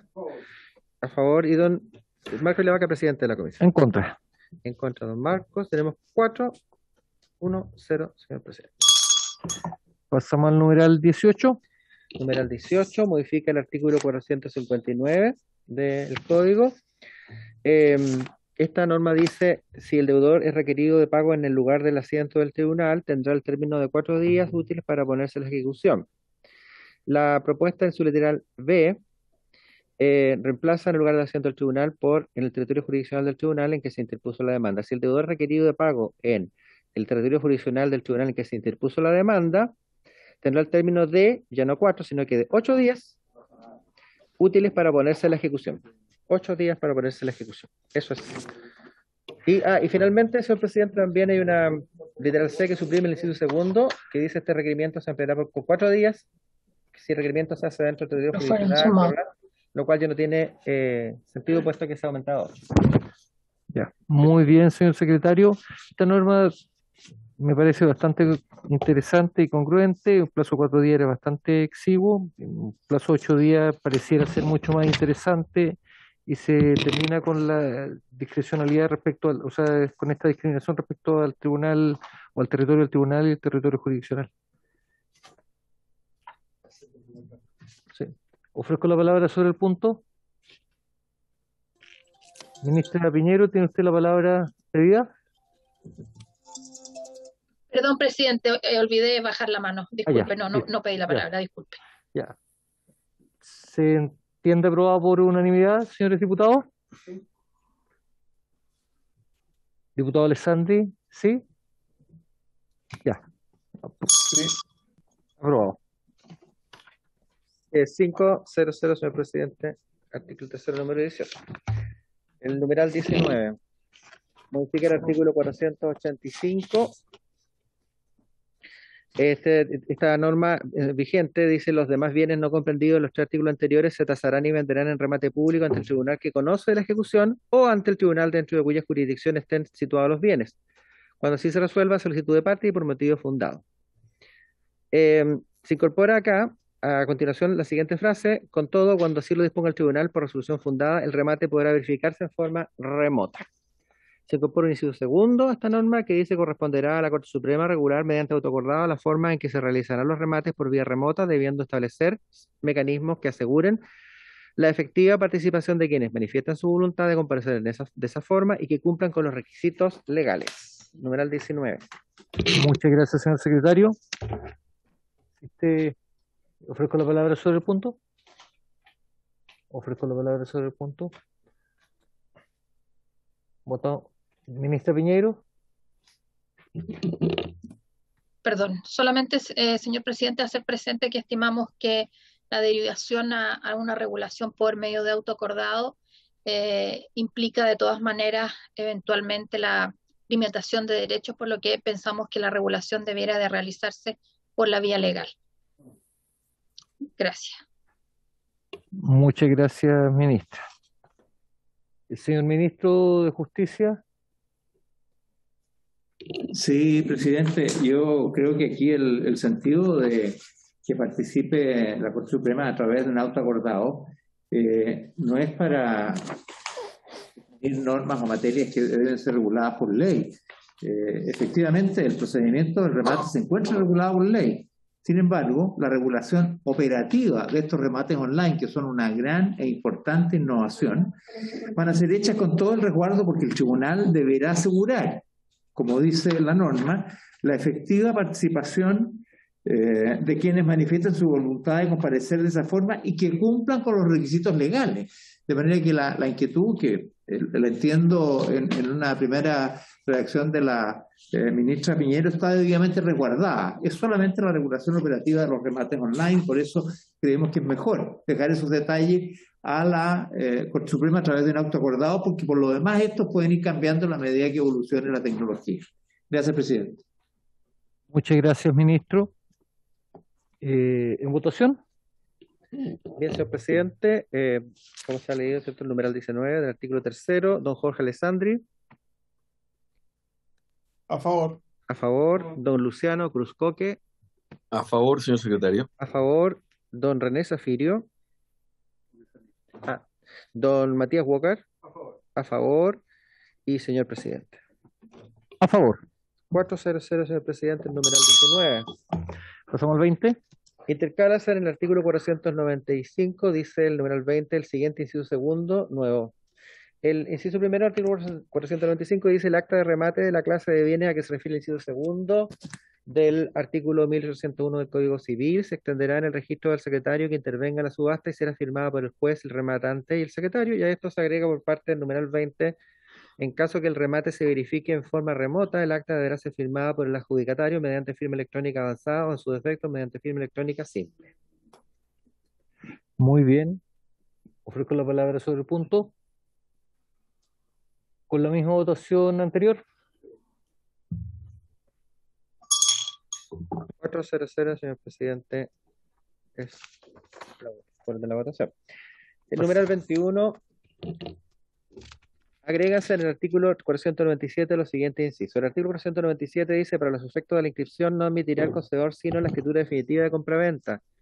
Dicha escritura será suscrita por el rematante y por el juez como representante legal del vendedor y se entenderá autorizado el primero para requerir y firmar por sí solo la inscripción en el concededor, aún sin mención expresa de esta facultad. Se agregan los siguientes incisos. Sin perjuicio de lo anterior, dicha escritura también podrá ser otorgada por el notario a través de un documento electrónico, empleando medios tecnológicos que permitan su suscripción por el rematante y el juez como representante legal del vendedor, siempre que el sistema electrónico permita garantizar debidamente la identidad de los mismos, así como la autenticidad de los datos asociados a la firma electrónica, tales como la fecha y hora de suscripción. En ese caso, el juez y el rematante deberán suscribir la escritura mediante firma electrónica avanzada. A su vez, el notario deberá rubricarla mediante firma electrónica avanzada. Con todo, si el adjudicatario no contare con firma electrónica avanzada, el notario deberá firmar la escritura a su solicitud de conformidad al inciso anterior, dejando constancia en ella que la suscribe por sí y a requerimiento del adjudicatario. Estampada que sea la firma electrónica avanzada del notario en los términos referidos, se entenderá suscrita por el adjudicatario para todos los efectos legales. La escritura pública electrónica será inscrita por el concededor de bienes raíces respectivo de conformidad con lo dispuesto en el artículo 4 del reglamento del registro de conservatorio de bienes raíces. Los documentos que se inserten en la escritura de conformidad con el inciso tercero del artículo 495 serán agregados al final de un protocolo electrónico que tendrá el notario para estos efectos. Señor presidente, numeral 21. Ofrezco la palabra sobre el punto. Ofrezco la palabra sobre el punto.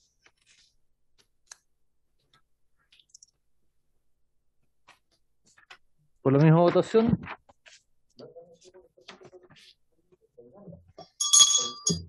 Bien, señor presidente. Marco y la Vaca, don Matías Walker. Y se agrega además a don René Zafirio que está presente. Serían 500.